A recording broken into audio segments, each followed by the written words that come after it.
The galaxy was quiet for only a short time. A few months after Relic's first successful flight, reports began spreading across Council space.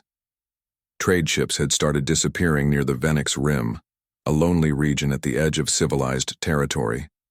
What few survivors returned spoke of pirates, not ordinary raiders but a coalition of exiled alien warlords who had built a fleet out of stolen technology. The Council dismissed the news. "The Rim is not under our protection," they said. But for humanity, it was different. The pirates had attacked a small colony, Haven 9, one of Earth's newest settlements. There were no soldiers there, only families, farmers, and miners. When Captain Mira Solon received the distress signal, she didn't wait for permission. She stood on the bridge of the Relic, her hands tight around the railing. "Haven 9 is 12 hours away at full speed," Commander Harris reported. "The Council hasn't answered our request for support." Mira's eyes hardened. "Then we don't wait." She turned to her crew. "Prepare the ship. We launch in 30 minutes. Inside the hangar bays, engineers rushed through the corridors. Drones loaded ammunition into magnetic cannons. The new hybrid engines roared softly, their blue light reflecting off the metal walls. The Relic was ready, though this would be its first real fight. Dr. Nadir watched the energy readings closely. "Core output stable. Eidolon is syncing with weapon systems." "Good," Mira said. "This time, we show the galaxy what humanity can do." As the Relic pulled away from Mars, Eidolon's calm voice filled the bridge. "Captain, there is a 91% chance that the pirates will outnumber us 10 to 1. Harris frowned. "You're saying we shouldn't go?" "No," the AI said. "I am saying the odds are acceptable." Mira smiled faintly. "That's my kind of math." When Relic arrived at the Venix Rim, the sight on the main screen made the entire bridge fall silent. The colony below was burning. Huge black ships hovered in orbit, their weapons tearing through the settlement's defense grid. "Estimate?" Mira asked. Eidolon replied, 18 enemy ships, mixture of stolen council cruisers and private raiders. Their flagship is twice our size. Dr. Nadir swallowed. "We can't take that many head-on." "We won't," Mira said. "We'll outthink them." She turned to the crew. "Arm rail cannons. Charge plasma projectors. Eidolon, prepare to deploy countermeasures on my mark." The Relic's lights dimmed as energy shifted into its weapons. The ship began to move, slow, deliberate, like a predator emerging from the dark. The pirate fleet noticed immediately. A dozen signals appeared on sensors, all locking onto the human ship. A voice crackled through open comms. "This is Captain Varzek of the Marauder Fleet. Identify yourself or be destroyed." Mira pressed a button. "This is Captain Mira Solon of the United Earth Fleet. You are attacking human civilians. Stand down and surrender." The alien laughed, his voice rough and mocking. "Humans? The Council's pets? You think you can fight us with your rusted toy?" Mira looked calm. "Let's find out." The first barrage hit Relic, a storm of plasma and kinetic fire. The ship shook, alarms flaring, but its new shields held. Human-made energy dampeners absorbed most of the impact. "Shields at 80%, Harris called. "Return fire," Mira ordered. The Relic's rail cannons roared to life. Blue-white projectiles streaked across space, striking a pirate destroyer. The impact tore through its armor, splitting the ship in half. Seconds later, it exploded in a silent burst of light. The bridge erupted in cheers. It was the first kill. "Eidolon," Mira said. "Analyze enemy movement. Patterns show weak coordination," the AI replied. "They fight for themselves, not as one." "Then we use that," she said. "Focus on isolation tactics. Target the stragglers." The Relic moved with impossible speed for a ship of its size, diving between asteroids and debris fields. Every time the pirates tried to corner it, it disappeared behind cover, only to strike from another angle. To outside observers, it looked less like a ship and more like a phantom, appearing and vanishing with deadly precision.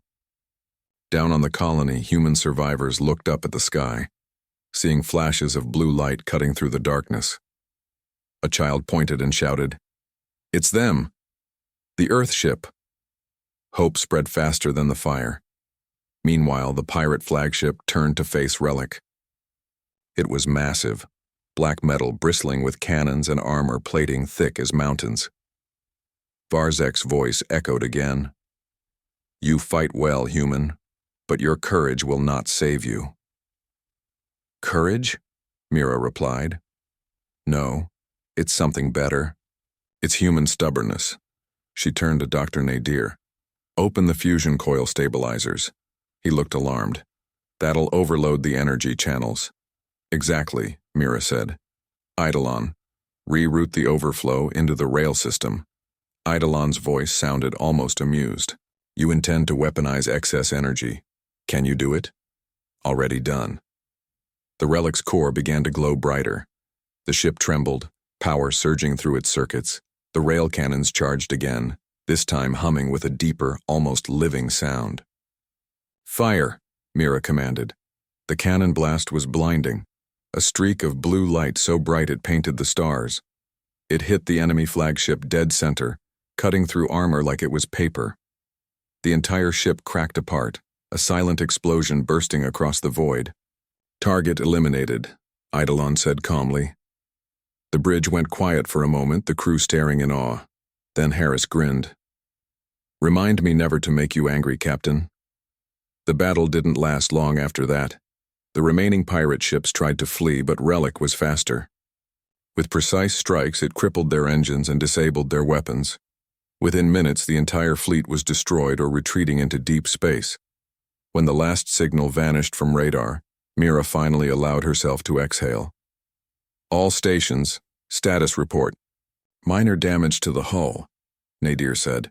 "Shields recharging. No casualties." Mira looked around the bridge. Her crew was exhausted but alive. They had done the impossible. "Send word to the colony," she said softly. "Tell them they're safe." Outside, the ship drifted quietly among the burning debris of the enemy fleet. The Relic's armor was scarred and glowing, but still strong. Proof that humanity's creation could survive the fires of war. Hours later, in orbit above Haven 9, the survivors gathered outside their shelters to watch the human ship. Its enormous shadow passed over the colony like a guardian spirit. Children waved toward the sky. Some wept. Others simply whispered, "They came for us." On the bridge, Mira stood beside the viewport watching them. "Do you see it, Eidolon?" she asked quietly. "That's why we fight, not for power. For them." The AI paused before answering. "I see. You fight to protect your kind, not to destroy others." "Exactly." Eidolon's voice softened. "Then this ship exists not for war, but for peace through strength." Mira smiled faintly. "You're learning fast." But far away, in the shining halls of the Galactic Council, the news caused chaos. Alien ambassadors shouted across the chamber as reports came in. The humans had defeated an entire pirate armada, using an ancient ship the Council had thrown away. "How did they do it?" one alien demanded. "They rebuilt the impossible," another shouted. "Their technology should not be this advanced." The High Speaker raised a hand for silence. "Enough. Send an investigation fleet. We must see this relic for ourselves." Ambassador Tavel's expression was uneasy. "We gave them scraps and when they forged a weapon that can challenge us all." Back near Mars, the relic returned home. The shipyard workers and engineers cheered as it approached, battle-scarred but victorious. Humanity had proven its worth, not through diplomacy but through action. Dr. Nadir met Mira on the observation deck. "The Council won't like this." "They never do," Mira said. "But they'll have to accept it. The galaxy knows now. Humans don't waste potential." He nodded. "And what about Eidolon?" Mira looked toward the glowing walls of the ship. "It's more than a machine now. It's part of us." That night, as the ship floated silently in orbit, Eidolon spoke once more. "Captain," it said softly, "in the battle, When I fired the rail cannon, I calculated every possible outcome. The chance of survival was low. But we survived, Mira said. Yes, the AI replied. Because you did something I could not predict. You refused to retreat. That's what humans do, she said gently. When everything falls apart, we hold on. Eidolon paused for a long moment, then said, then perhaps, I am learning what it means to be human. Mira smiled and looked out at the stars. Welcome to the family.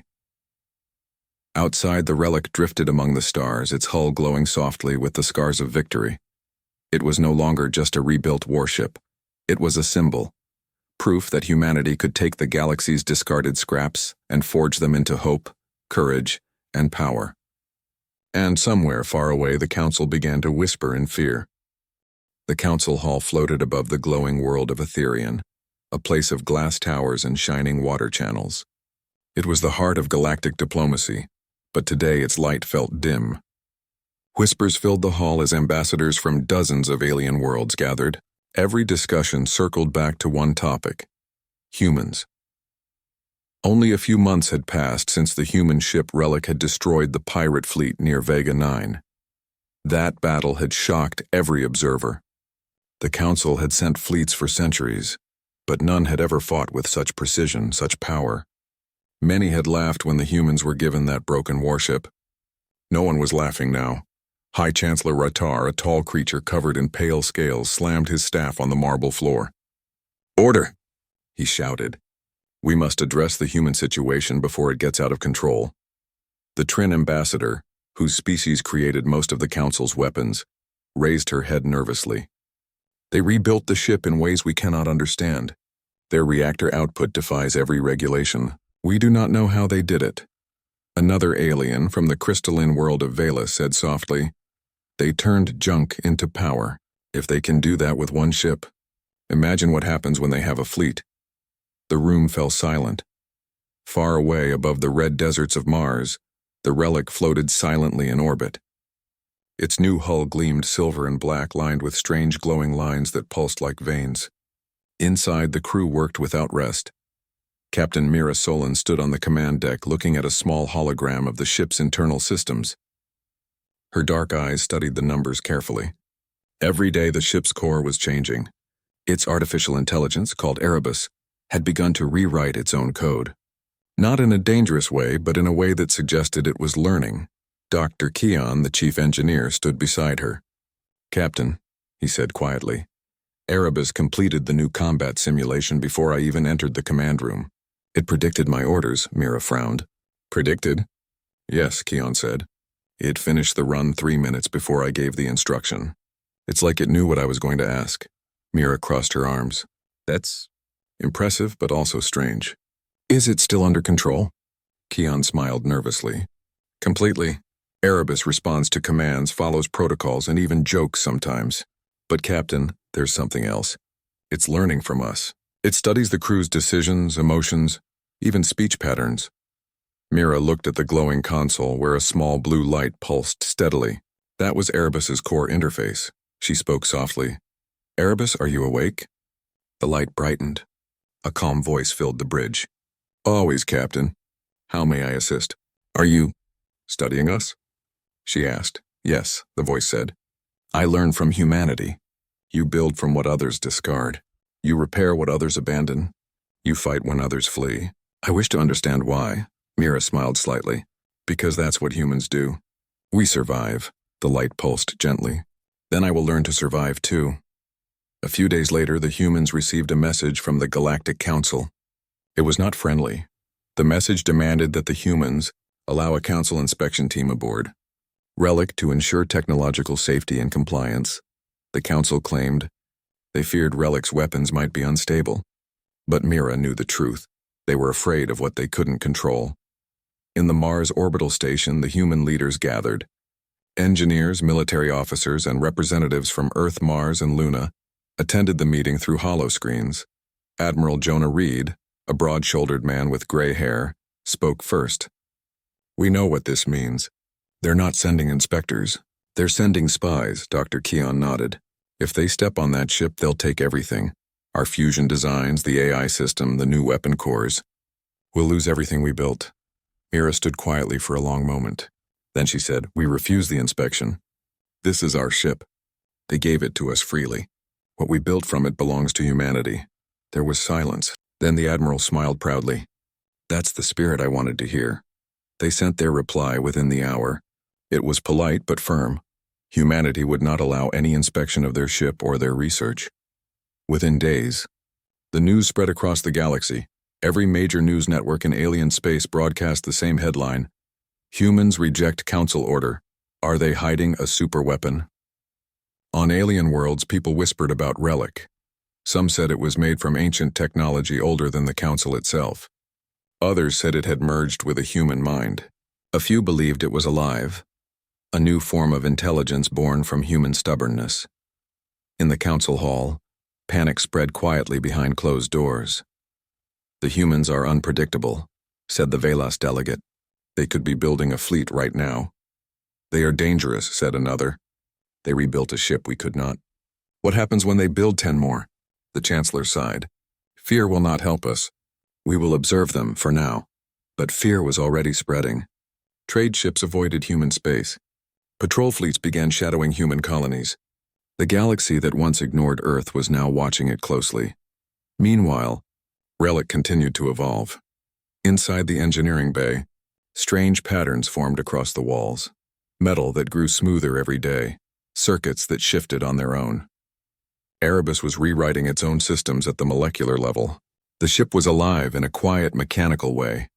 Mira walked the halls, touching the cool metal walls. "You're changing, aren't you?" she whispered. The soft hum of the ship answered like a heartbeat. That night, Mira couldn't sleep. She stood in the observation deck, looking at the red surface of Mars. The stars above looked close enough to touch. She thought of everything that had happened. The insult from the Council, the months of rebuilding, the first battle. And now this fear spreading across the galaxy. Humans had always been underestimated. But this time they had built something far greater than anyone expected. The next morning, Erebus spoke again. Its voice was softer, almost human now. "Captain, I have completed an analysis of the Council's movements." Mira turned. "You've been monitoring them?" "Yes," the AI said. "They have deployed 5 surveillance probes near Mars.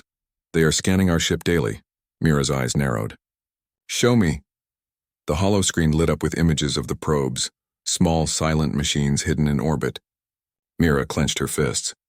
"They're not even pretending anymore." Erebus paused, then said, "I can disable them quietly." Mira shook her head. "No, not yet. Let them watch. Let them see what they fear." Erebus replied, "Understood, Captain." Weeks passed. Then one evening, Erebus sounded an alert. "Captain," it said sharply, "a Council scout ship has entered restricted orbit. It is attempting to scan our reactor." Mira ordered red alert. The crew rushed to their stations. On the screen, a sleek silver ship appeared. Its scanners aimed directly at Relic. "Erebus, jam their signal," Mira commanded. "Done," the AI replied instantly. The alien ship tried to flee, but Relic moved faster. Without firing a single weapon, the human ship's magnetic field locked onto the intruder, freezing its engines mid-flight. "Transmit this message," Mira said, "to the entire Council fleet." Her voice was calm, steady, and firm. "This is Captain Mira Solon of the human ship Relic. You have violated our space. You will leave immediately. We seek peace, but we will not kneel." The alien ship broke free and jumped away. The message spread faster than light, carried on every news channel. Across the stars, aliens stared in awe and fear. That night, Mira stood again on the observation deck. Keon joined her, silent for a while. "They'll come for us, you know," he said. "Sooner or later," Mira nodded. "Yes, but by then we'll be ready." He looked out at the glowing ship floating outside. "Sometimes I wonder if Relic is more than a ship now." Mira smiled faintly. "Maybe it is. Maybe it's what happens when humanity refuses to give up." The stars reflected in her eyes like tiny fires. "They handed us scrap," she said softly. "But they forgot. Fire is born from ashes." Erebus's gentle voice echoed through the deck. "Then together, Captain, we will burn bright." The warning sirens blared across human space stations as a fleet of unknown ships appeared near the edge of the galaxy. They were massive, black vessels bristling with weapons that dwarfed anything the Council had deployed in centuries. No messages came from them, no calls for negotiation, only a silent, looming threat. Captain Mira Solon stood on the bridge of Relic, her hands clasped behind her back. The ship's glow pulsed like a heartbeat, as if it too sensed the danger. The crew moved with quiet efficiency, checking weapons, shields, and engines.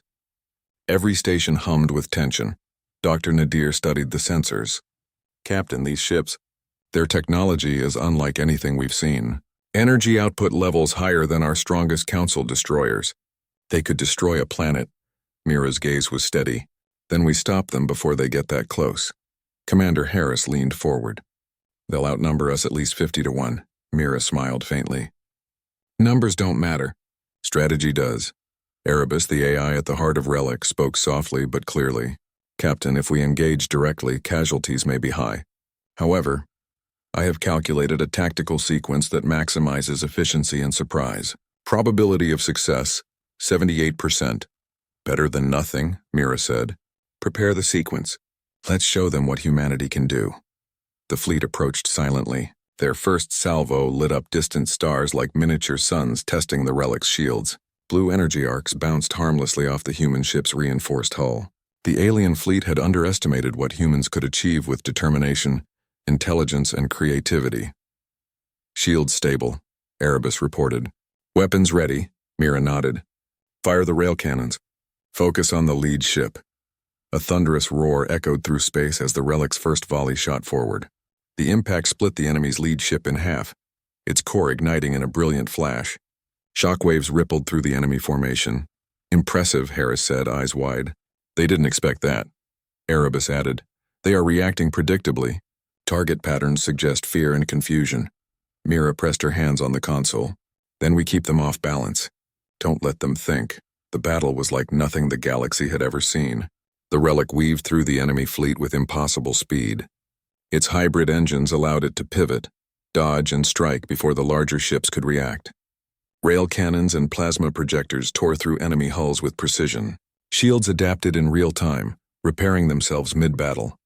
For the first time, humanity was not just surviving, it was dominating. Erebus's voice was calm, almost serene. "Captain, the enemy is splitting into smaller groups. We can isolate them and reduce numbers by 30% within 10 minutes. "Do it," Mira ordered. "Target the stragglers. Take them out fast." As Relic danced through the chaos, its AI continued to evolve. It began predicting enemy maneuvers with an accuracy that stunned even the humans. In some ways, the ship was anticipating threats before they appeared, like a living being protecting its crew. Dr. Nadir could only watch, shaking his head. "It's more than a ship now. It's thinking. And learning. Faster than any human." Mira glanced at the glowing consoles. "That's what we built. That's what humanity does, turn nothing into everything." The enemy fleet tried to regroup. Their flagship, enormous and heavily armed, led a coordinated attack. But the humans were ready. The Relic split into multiple vector paths, evading concentrated fire, striking from unexpected angles. The AI synchronized the ship's movements with the crew's commands in perfect harmony. Erebus spoke quietly. "Captain, they are vulnerable now. I can disable their main engines and weapon systems simultaneously." Mira's dark eyes narrowed. "Do it." Blue-white energy surged through the Relic's hull. Magnetic pulses tore through the enemy fleet, shutting engines and knocking shields offline.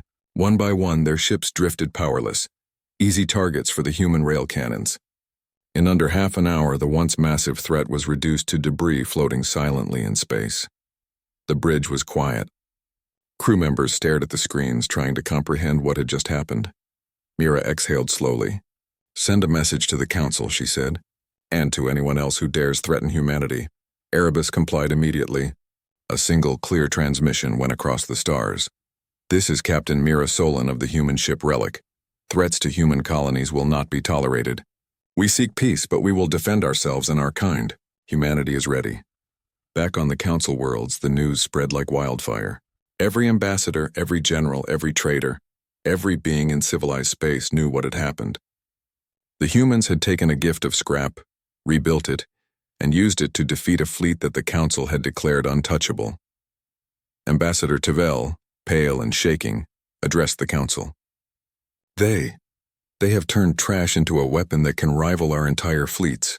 How is this possible? The High Speaker remained silent for a moment. Finally, he spoke, his voice steady but heavy with realization. The humans have done the impossible, and now we cannot stop them. Back aboard Relic, the crew was exhausted. They floated in orbit above Mars, looking down at the red deserts that had been their home for centuries. Silence filled the ship, but it was a comfortable, victorious silence. Dr. Nadir spoke first. Captain, we actually did it. They came for humanity. And we stopped them, Mira nodded. Not just us. Everyone aboard this ship. Every engineer, every pilot, every technician. We all made this possible. Harris leaned back in his chair, still smiling despite the fatigue. And Erebus. Don't forget the AI. Mira looked at the glowing core interface. Erebus, you did well, the AI responded softly. I only acted in accordance with human determination. You are remarkable. Mira smiled faintly.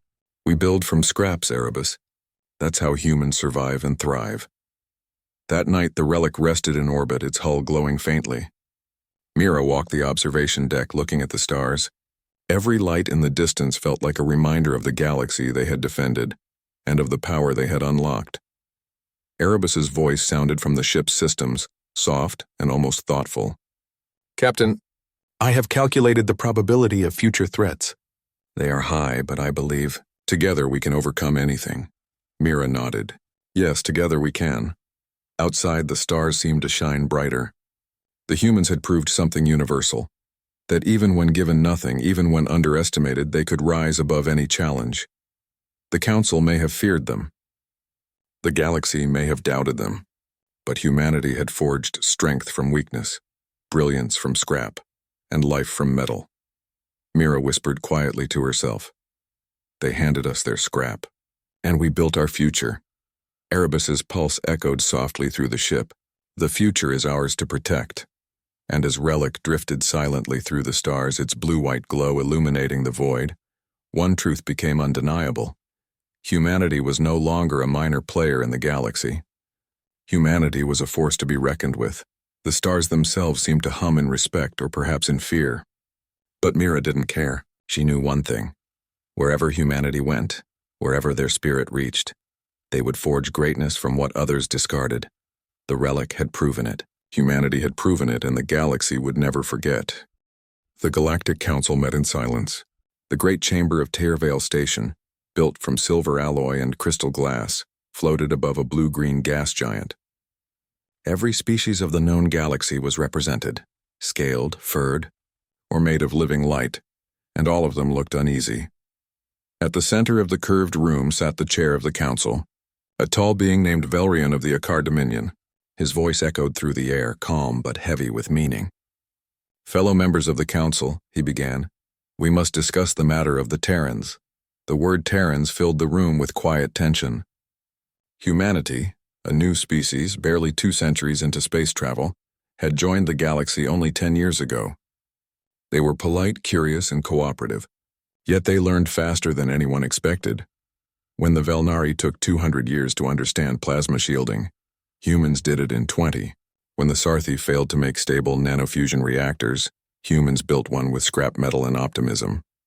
They didn't just copy technology, they improved it. To the elder species, this was both impressive and terrifying. Velrion looked at the gathered delegates. We have shared our technology with them, but they are moving too fast. Their growth is unpredictable. If left unchecked, they could surpass us all. A murmur ran through the room. Some nodded. Others looked doubtful. An elder scientist from the Othari Union spoke up, her 4 eyes glowing faintly. Chairman Velrion, the Terrans are peaceful. They seek trade and knowledge, not conquest. Why fear them? Velrion's mouth curved slightly. Because power changes all species, Elder, even peaceful ones. We must understand how capable they truly are. From the side of the hall, Admiral Chiron of the Kataran Empire tapped his claws against the table. I propose a test, he said. Something harmless but telling. The council turned toward him. A test? Chiron smiled, or what passed for a smile among his kind. Yes, We take one of the ancient warp cores recovered from the ruin worlds, hide it in an uncharted region of space, then leak false information that a lost ship may have carried it there. Let us see what the humans do. The chamber filled with quiet whispers. The warp core was no ordinary device. It came from the precursor era, a time before all known species, technology so advanced that even after thousands of years, no one fully understood how it worked. The Othari scientist frowned. You would risk a relic of that power? Velrian raised a hand. It will not be destroyed. It will be hidden. If the Terrans find it, they will learn nothing. The design is beyond comprehension. They will search, fail, and their confidence will be humbled. If they fail, they prove they are not a threat. And if they succeed, asked another delegate quietly. Velrian's voice was soft. Then we will know we are dealing with something unprecedented. The motion passed unanimously, and so the council hid the warp core. The location chosen was in the Veil Nebula, a quiet stretch of empty space marked only by drifting asteroids and faint plasma clouds. A small automated probe buried the device deep within the dust fields where sensors could not easily find it. Then, through official channels, a rumor was planted. It said a long-lost freighter carrying experimental warp research was last seen in that area. The humans, curious as ever, noticed. At first, the council thought nothing of it. After all, many species had searched that region before and found nothing. But a few weeks later, new data arrived. The humans had sent a fleet of small research ships, and they were scanning the area in ways the council had never seen before. On a quiet observation deck of Tervale Station, two council aides discussed the reports. Do you see this? Said one, a young Velnari with glimmering eyes. The humans are mapping radiation patterns in the dust clouds. No one else ever tried that. The other, a short-winged Avathan, tilted his head. Strange method. They are not searching for the core itself. They are studying the space around it. Yes, the Velnari said slowly. They're looking for what the warp field might leave behind, distortions, echoes, anything unnatural. That's ridiculous, said the Avathan. No one can detect such small traces. Even the finest council sensors. The Velnari cut him off. They built their own, the Avathan blinked. Built? From ship debris and spare probes. They built custom detectors right there in the field. The Avathan said nothing more. Both stared at the glowing report in silence. Back on Earth's orbital station, a group of human scientists gathered around a holographic display. Among them was Dr. Amelia Reyes, lead engineer of the Terran Science Fleet. All right, she said, tapping the console. We've confirmed localized quantum ripples across sectors C9 and D1. That's not random background noise. Her assistant nodded. Same frequency patterns as old precursor warp relics. Dr. Reyes smiled faintly. Then we're close. Let's move the Pathfinder into position and start phase scanning. Her team worked day and night. They weren't just looking for treasure, they wanted to know. Every anomaly, every reading was a clue to something greater. After weeks of work, the Pathfinder detected a solid object within a plasma storm. It was covered by energy interference, but the human engineers didn't retreat. They used math, trial, and intuition. Step by step, they mapped the interference, canceled it out, and approached the core. When the thick plasma parted, they saw it, the lost warp core, silent and beautiful, floating like a piece of dark glass surrounded by faint blue light. Dr. Reyes whispered, "You were never lost, just waiting to be found." The council's observers were stunned. They found it? Velrian asked sharply. The aide nodded. They found it in 21 days, sir. Velrian's expression hardened. Impossible. The Veil Nebula hides all electromagnetic signatures. They didn't search for signatures, the aide explained. They studied distortions in gravity waves. They found the pattern, something we never thought to test. Velrian said nothing. The other council members sat frozen in disbelief. Admiral Chiron of the Kataran Empire narrowed his eyes. Finding it is one thing. Let's see if they dare touch it. They did. The human team transported the core aboard the Pathfinder, sealing it in a containment field. But instead of fear, their reaction was fascination.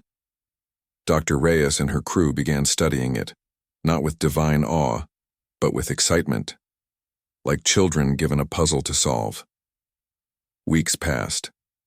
The humans sent encrypted transmissions to their home labs, sharing what little they learned.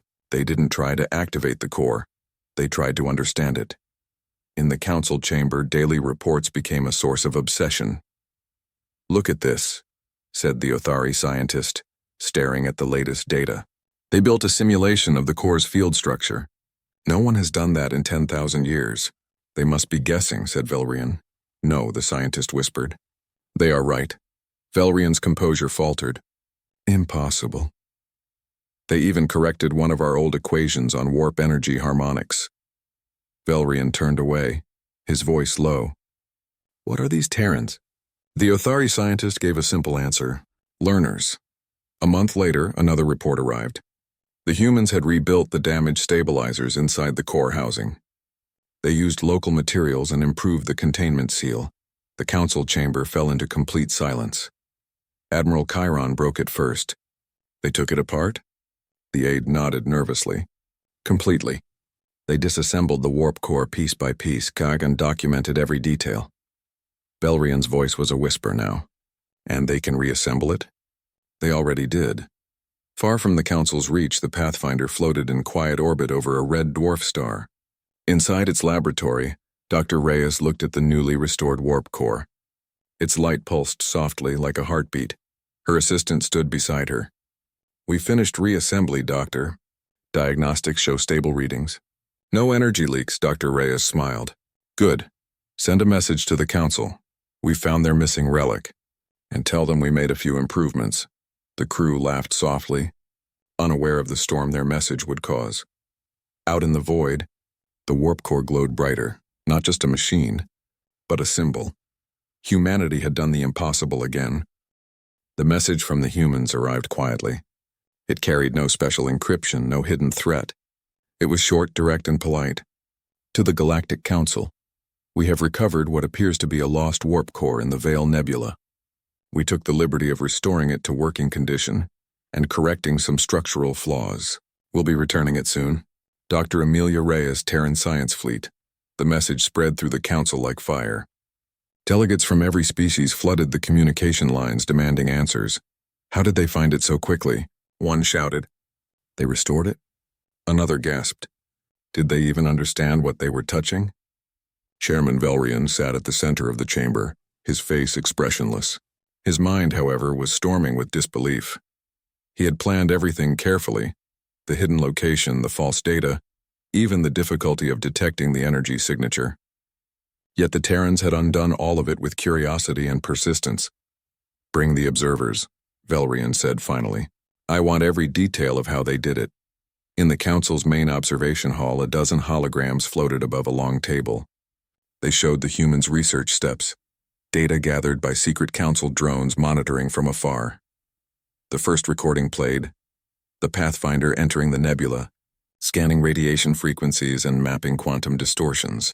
The second showed humans disassembling the warp core inside a bright laboratory, carefully labeling every piece.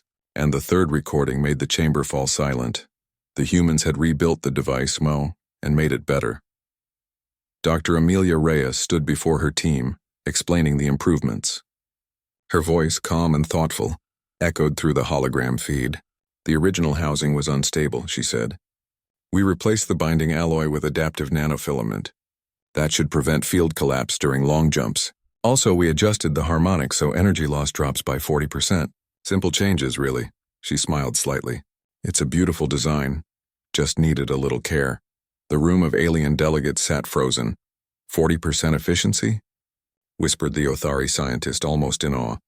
"That's impossible," said the Kataran admiral. "Our best labs only reach 10% improvement using the same equations." Velrian looked at the recording again. The humans were relaxed, talking, laughing, even sharing jokes while working on a piece of technology older than all their civilizations combined. He could not understand it. To the council, the warp cores were sacred, untouchable relics. To the humans, they were just another puzzle to solve. Days later, the humans arrived. A single Terran cruiser, the Pathfinder, docked at Tervale Station under escort. Crowds of alien delegates and scientists gathered in the viewing halls, waiting to see the return of the ancient relic. When the airlock opened, Dr. Amelia Reyes and her team stepped out. They wore simple uniforms, not ceremonial robes or armor. Their faces showed no arrogance, but only quiet confidence. Behind them, floating in a containment field, was the warp core. It shone with a clear, stable blue light, brighter and steadier than before. The murmurs began immediately. Impossible. They fixed it? No species has ever stabilized a precursor core. Dr. Reyes stopped at the center of the grand chamber and looked up at the council seats above her. Honorable members of the Galactic Council, she said, we believe this belongs to you. With a gesture, her team lowered the containment field. The warp core rested gently on the platform. The hum it produced was smooth and rhythmic. Perfect. Velrian stood. Dr. Reyes, do you understand what you have done? Yes, she said simply. We repaired your lost warp engine and corrected some design flaws. It should be much safer to use now. The entire chamber filled with gasps. Design flaws? One delegate said incredulously. Dr. Reyes nodded. Yes, the original stabilizer rings were slightly misaligned. They caused a feedback loop that could destabilize the energy field. We fixed that? Velrian's expression darkened. You took apart a precursor artifact. Do you realize no species in this galaxy has ever dared to do that? Dr. Reyes smiled politely. Then maybe they should have. The silence that followed was heavy. After the meeting, the council gathered privately in a secured chamber. The humans had been escorted to guest quarters for rest. They must have stolen information. Admiral Charon growled. No one learns this fast. Impossible, said the Othari scientist. They worked it out themselves. The process matches their transmissions and data logs. It's pure analysis, not theft. Velrian rubbed his forehead.